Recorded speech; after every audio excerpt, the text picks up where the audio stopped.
Okay. Recording should be in process. And so let me go to youtube.com/Keeping Karlsson. I have just the chat broken out, so I don't have it live right now, but I do have the chat. So see if anyone says anything. Yeah, I just heard you say that twice because I pulled up YouTube, so looks like we're good to go. Actually, it's weird. I think I'll fix it. It's not important for the actual recording, but I think my camera zoomed in a little bit more than usual. So it is like your face doesn't actually fit in the camera. Yeah. Okay. Anyway, that's for another day. And where is the timestamp? That is another good question. On my screen, it's the top left. Okay, you see it? Yep. Okay, and cool. Your links to the YouTube chat. The chat in here is the same as the YouTube chat, so I don't have to keep YouTube open. Yeah. So the good thing is that if you want, I believe if you chat or if either of us type in there, I think it comes out as the channel, whatever. I forget what is Keeping Karlsson's talking. So I have another, like I did the pop-out chat. So I can just chat into that. So if you want to use the main chat, then there's a differentiator for us. I probably won't be using chat much, but yeah, I can. Yeah, I'm with you. It's more of just to say hello and whatnot. But anyway, I'm good to mute and I'll start whenever. At 150, I'm going to roll into the intro.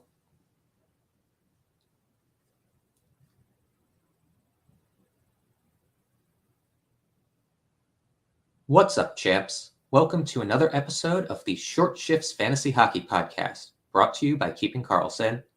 I'm your host, Jeremy Versillo, and joining me tonight, my pal and yours, Shams Benamar. Shams, first show of the season, at least for me. How are you doing on this fine Thursday evening? It's first show. You think that, not a lot of games are going to be happening. We don't have anything to talk about, and we are now talking about before here of how much we can fit in. It's so much going on just on the goalies alone. So just happy to dive right into all of this information and then trying to make whatever sense we can out of it. And before we get started, I just want to send our best to any patrons or listeners who are in Florida right now, having just been hit by Hurricane Milton. I know we were in the Team Krister Allied chat earlier today, and it sounds like patron Patty is doing okay. Very fortunate, very thankful that the worst did not happen, and hopefully everyone else is going to recover and get back to normal. There's some things in life that are more important than fantasy. I echo that, especially, I forget the name, but the one that also hit North Carolina. I believe some of our patrons had been affected by that. So, take care of yourself, and if you need any help with the hockey stuff, the Discord's here to help you, and it doesn't matter about that while you're taking care of everything else. So here to help where we can. Yep. And related to that, the game supposed to be in Tampa Bay on Saturday has been postponed. Don't actually know the state of the arena, but obviously everybody in that area is focused on the recovery and the safety. So no game then. No announcements on the reschedule. I don't know if it's also going to affect the home games Tuesday and Thursday next week for the Lightning, but just keep your eye on the news and remember that as frustrating as it is to lose fantasy starts to something out of your control, there's a lot more at stake than a week one fantasy matchup here. Like, people's lives and livelihoods have been hit really hard. On to the next set of news. A couple of injuries to talk about. Everybody's favorite power play one darling on the Florida Panthers, Adam Boqvist, got hurt 4 minutes into the game, so we didn't really get to see him on power play one. What do you have about that, Chance? So it looks like he's close to come back. He was actually practicing today with a bubble shield. He took a puck to the face, which was the source of the injury. So he's out tonight. And believe there's still a chance of him playing for Saturday in Buffalo. So looks like the major concern is gone. Now, the interesting thing is that everyone's like, okay, well, if he's out, that means that either Forsling or Ekblad would get the power play. And while Ekblad did get the power play during the game he got injured, it's actually Uvis Balaninski that Banelskis. That's a tough Apologize one. for the butchering of the name. There is actually taking over the power play. I don't know if anything has happened yet on the power play, but when we started recording, power play 1 has been 0 for 7. So even if we'll see what happens, maybe it got switched out, maybe he's did something, but right now, even when Boquist is hurt, it looks like they don't want to have either Ekblad or Forsling manning the first power play. I'm kind of wondering if this is one of those power play units that the defenseman actually doesn't have any value.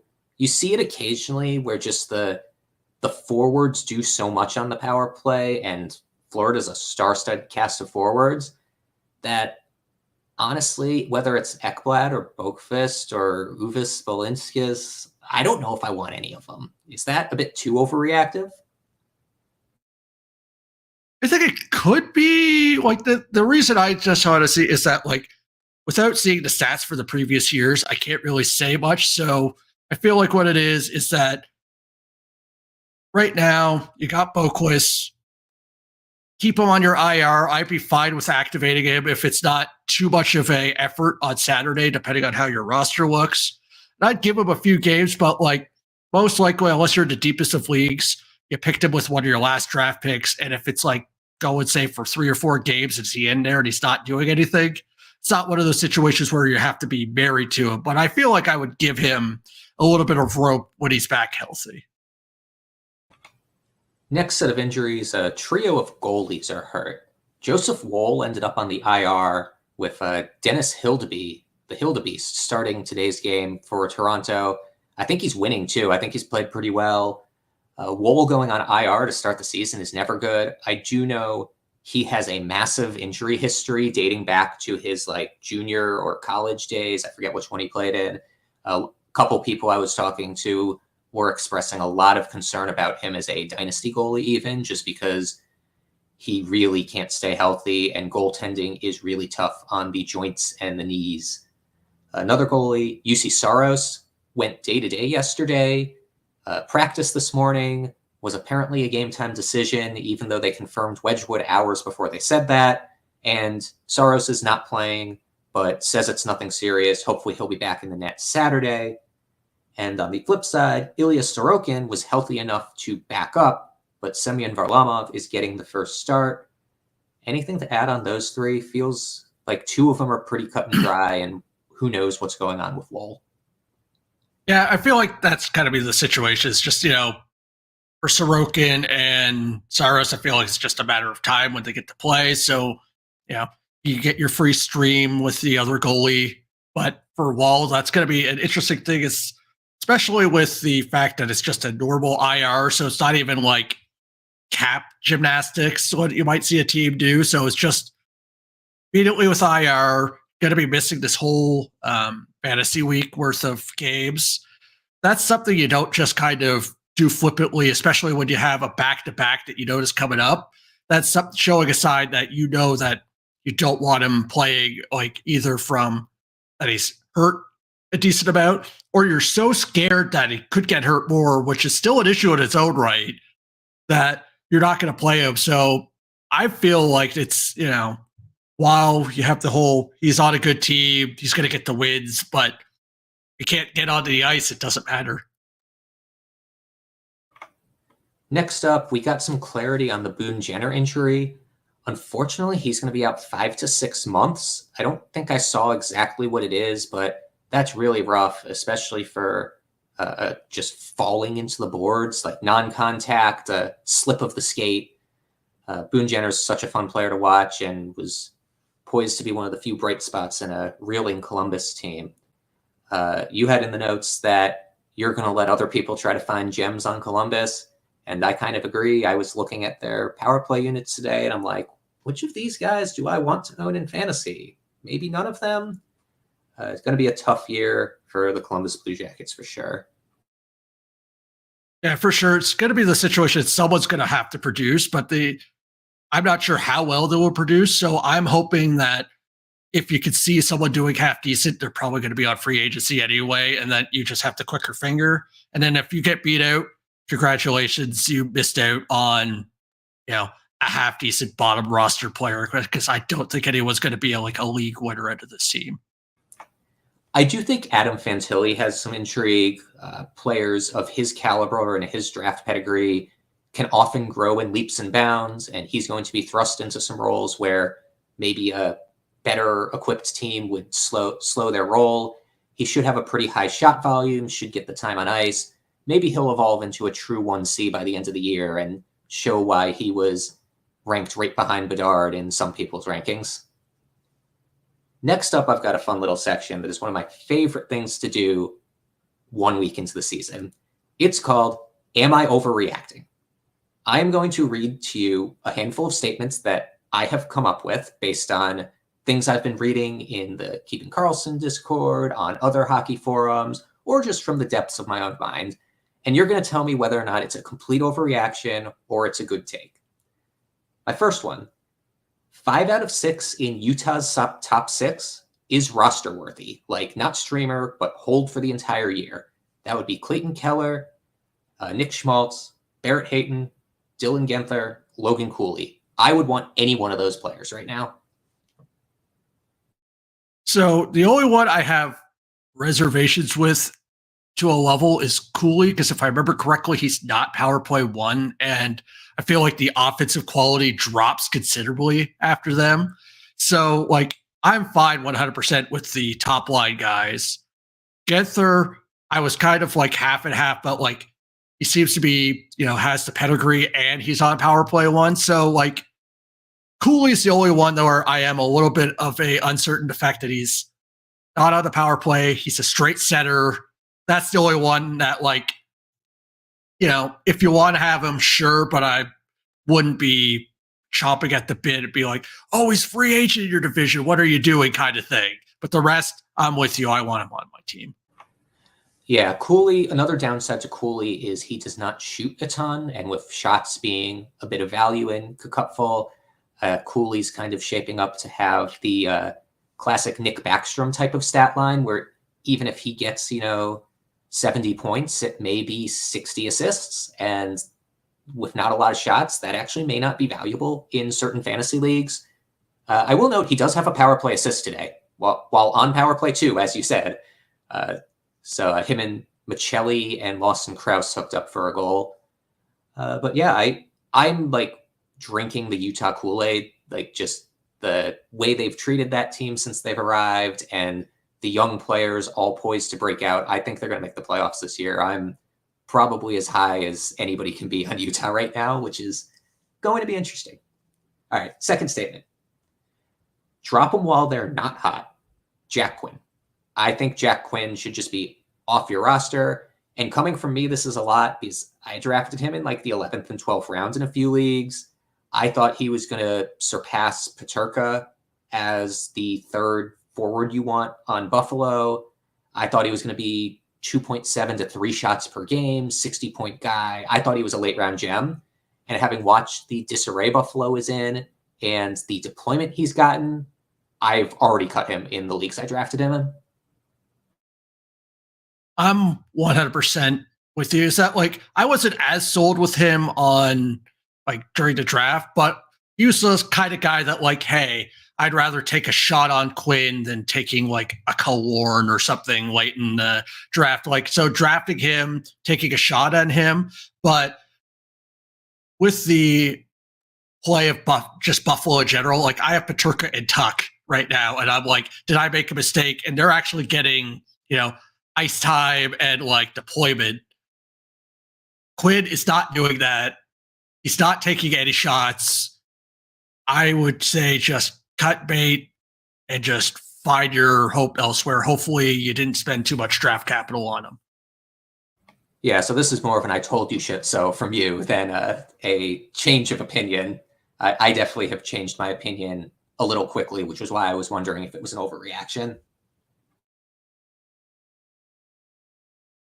Next up, I think Evan Rodriguez is worth a hold as long as he stays with the Barkov and Reinhardt line. And I'm going to click for a second, so apologies for the sound, Elon. I had some stats from last year. Last year, when Erod played with Barkov and Reinhardt at even strength, that line averaged 4.35 goals per 60. Erod had 17 points in 393 minutes. Without Barkov and Reinhardt, they only averaged 1.89 goals per 60 with Erod on the ice, and he only had 12 points in 676 minutes. If you scale the with Barkov and Reinhardt all year type of even strength production and add in a handful of power play points from the second unit, that could be a 50 to 55 point guy. And I think a 55 point Erod probably belongs on the bottom of most fantasy rosters. What do you think? Oh yeah, for sure. It really depends on how deep your league is. It's like if you're exploring like the opportunity of a second line, second power play kind of person, if that's the kind of league you're in, and I would say Cacuffull, depending on your situation, is a league like that, that I would be in love with a guy like this because he has the quality of people at that even strength. Even if the power play may not be as good, is that you're going to be spending more time at even strength anyway, and you have that kind of skill that I would be interested in holding on to him, or depending on your league, being that guy that's like living at the top of your waiver wire to pick up when the schedule looks good for him. And last but not least, I have a fun non-fantasy related take. I believe that when the Four Nations face-off comes around in February, one of the 3 goalies on Team Canada will be Sam Montembeault. I think he's had some of the best adjusted stats over the last year and a half. He had a great shutout yesterday, which is why it may be an overreaction. 47 saves, I believe. But his competition isn't that great. Binnington, Hill, Kemper. I listed a bunch of names there. I forget all the ones I put. Marc-Andre Fleury's probably going to get a victory lap on Team Canada as their third goalie. But I'm not quite ready to say Montembeault's their starter, but I think he could be. Yeah, the years of having, 3 shutdown goalies for Canada in the Olympics is long gone. Like right now, we're going to be basically talking about some of these players, I believe, for how bad they did in the last few games. So the fact of just him keeping steady with what he's doing, I would be able to see him. And also, if I remember correctly, a lot of these are on the older end that, like, even if they want to get, like, Canada wants to invite them, they might be like, hey, I'm going to take the break and have some wounds heal. That I would not be surprised if he gets in. Now, I would not have thought of this until you brought this up, though, to be perfectly honest, though. Yeah, it's one of those kinds of weird ones where I was like just watching the game and I'm like, man, if you think about the international stuff, maybe he has a chance. Well, with that, let's go for a quick ad break. And when we come back, we have more goalie talk. I think it's only goalies after the break. So if that's your thing, you should be ready to listen. Be right back. Yeah, we're only like 19 minutes, and part of that was prep, so I'm good with just doing all of it.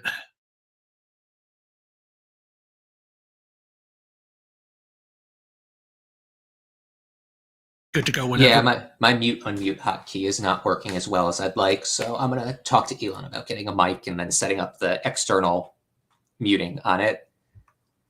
He keeps mentioning that I can get a mic, and I'm like, oh yeah, I should. And then like I think we've brought it up like 2 or 3 times, and I've just never followed through. I'm like, okay, I'm gonna get a real mic and stop using my webcam to record. All right. I'm gonna come back at 19:30.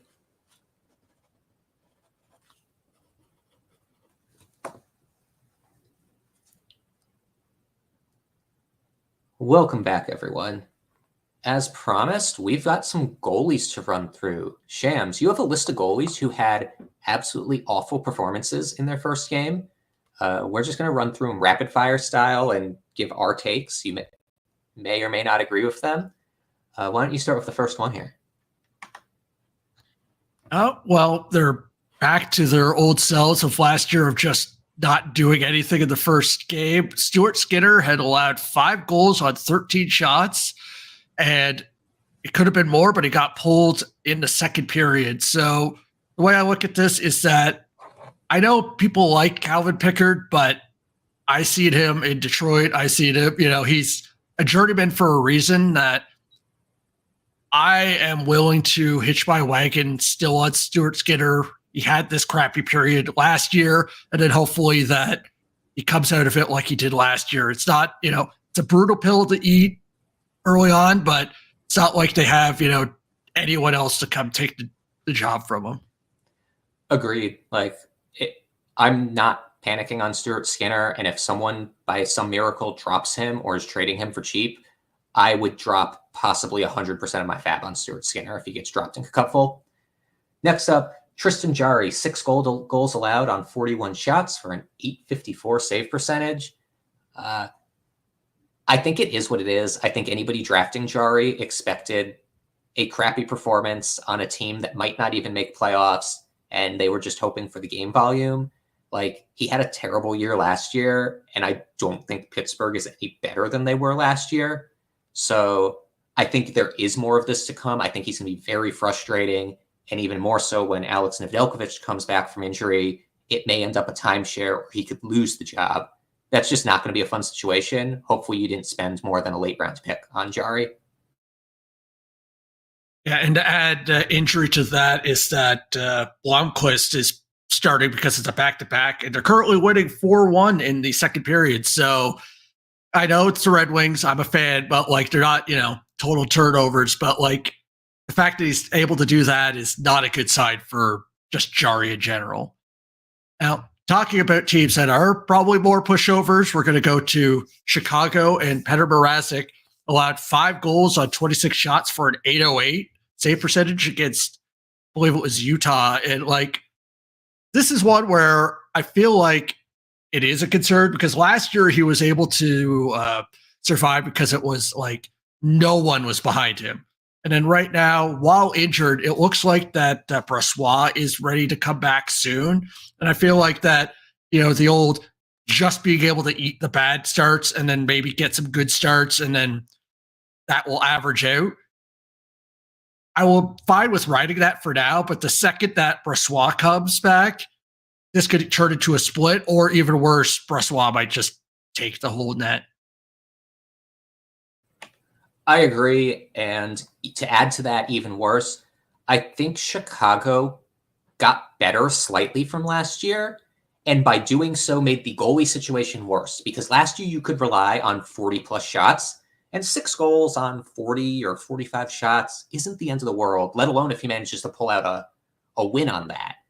Now they've added some more shutdown type defenders like Alec Martinez, and their forwards are a bit deeper. I don't know if Chicago's going to really give up 36. I think they averaged 36 or 37 shots against a game last year. I think they're going to be back down in the 32, 30 range like most teams, and that's just worse for a goalie. Alexander Georgiev, 5 goals allowed on 16 shots for a .688 save percentages. Man, you don't often see this many save percentages in the 600s. That's the second one we've seen. I actually am a bit worried about this one. Maybe a bit overreactive, but Georgiev's near the end of his contract. Justus Anunin is quite ready, as they also have Ilya Nabokov. And also, have you seen the bottom 9 in Colorado? They may have the worst bottom 9 of any playoff contender in the league.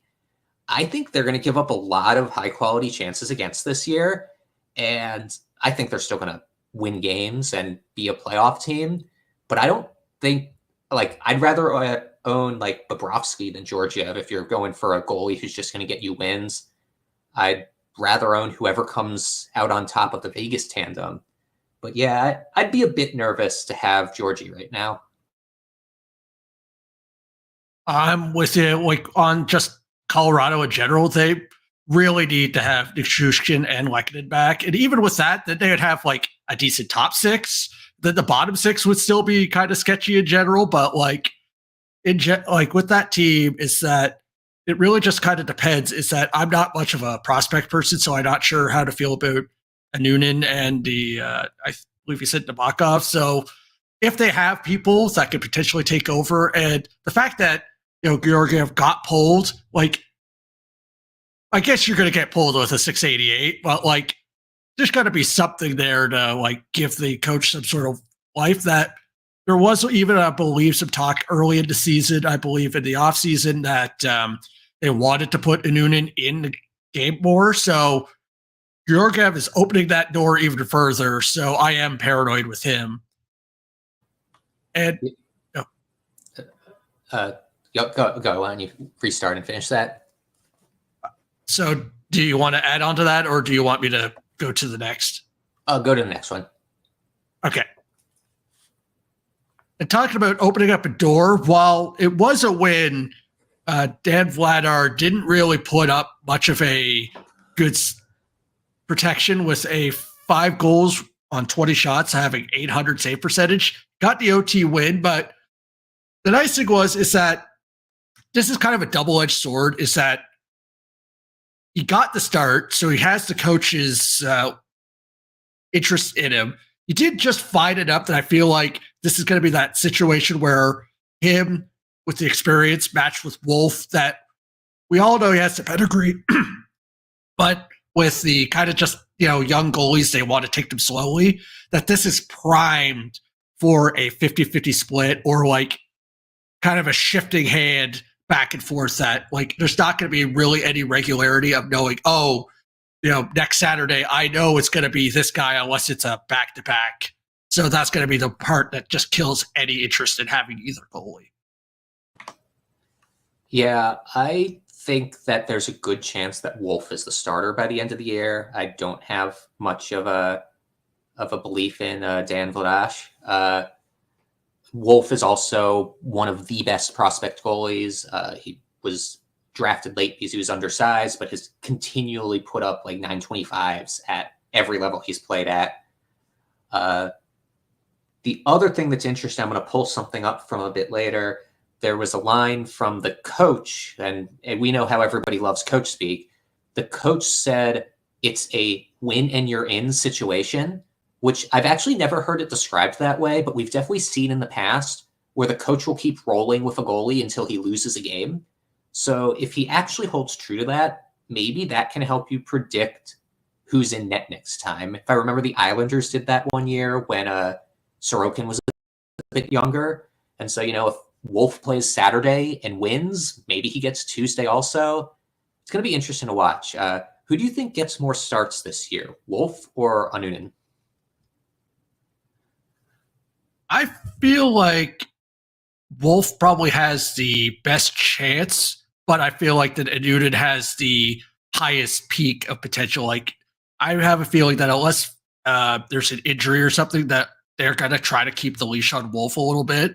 But if Georgiev just keeps on crumbling, Colorado wants to win and set up to win, that they're not going to be afraid to just give the better goalie all the time. I agree. I think Annunen's starts are going to be worth more in fantasy, but Wolf may have more of them. And that you'll have to balance your league settings and which one's actually valuable. Last but not least, Arturs Silovs, on the other end of that Calgary-Vancouver game, gave up 6 goals on 26 shots, blowing a 4-1 lead. It was honestly pretty ugly. I watched a lot of that game because it was the last one on that night, and he looked pretty bad. I think this one's danger zone. They've expressed that Kevin Lankinen is a worthwhile goalie. I actually thought Kevin Lankinen was really good as a backup in his last stop in Nashville. I don't know if that's going to be worth acting on and owning, but I would not be clutching tight to Silovs at all. And also there's Thatcher Demko looming whenever the chronic knee injury he's dealing with gets good enough to get him on the ice. I suspect Demko will be back by midseason at least. So not much there. I'm with you, especially with, I feel like there was a reason to give him the first game because of how he played last year to close it. But with Lankinen pedigree, not sure if it was his agent or himself that made him fly around on free agency this long, but he has the pedigree Lankinen to be able to play well, that I could see him taking more of the starts, especially once we get further into the season. And then we have to roll the dice on if Demko comes back and then how much, and then that's a whole mess on its own, right? Totally. And I think I've been reading a bit on Demko's injury, and I'm not a doctor, but it sounds like it's some sort of like chronic type injury where they may have to scale back his workload for him to be able to play at all. I definitely would be worried about Demko as a long-term asset. It kind of sucks for him and for Canucks fans. If I am completely misinterpreting what I've read and someone like Victor is listening to this, please let me know in the chat. I would be happy to correct that next week. Other goalie news, some coach speak. In Vegas, Cassidy said that both Adin Hill and Ilya Samsonov will play quite a bit in the early season. Sounds like we're in for a rotation.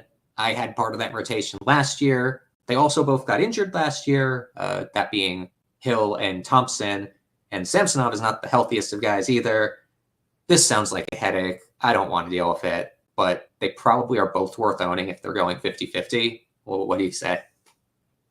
Yeah, it's going to be that weird dance of depending on how much volume you need in your league. If I remember correctly, I think I saw somewhere that Vegas does have a decent amount of games early on in the season, which could make sense of needing this split. So I could see this as potentially a situation where you have both of them play a decent amount, and then someone hopefully maybe takes the reins later into the season and maybe turns into a 60-40 or a greater split. But with the history of both Hill and Samsonov not being the most healthiest of goalies, I would see them wanting to make sure that neither are getting overplayed, especially in a compacted set of games. You want to take the next one? Sure.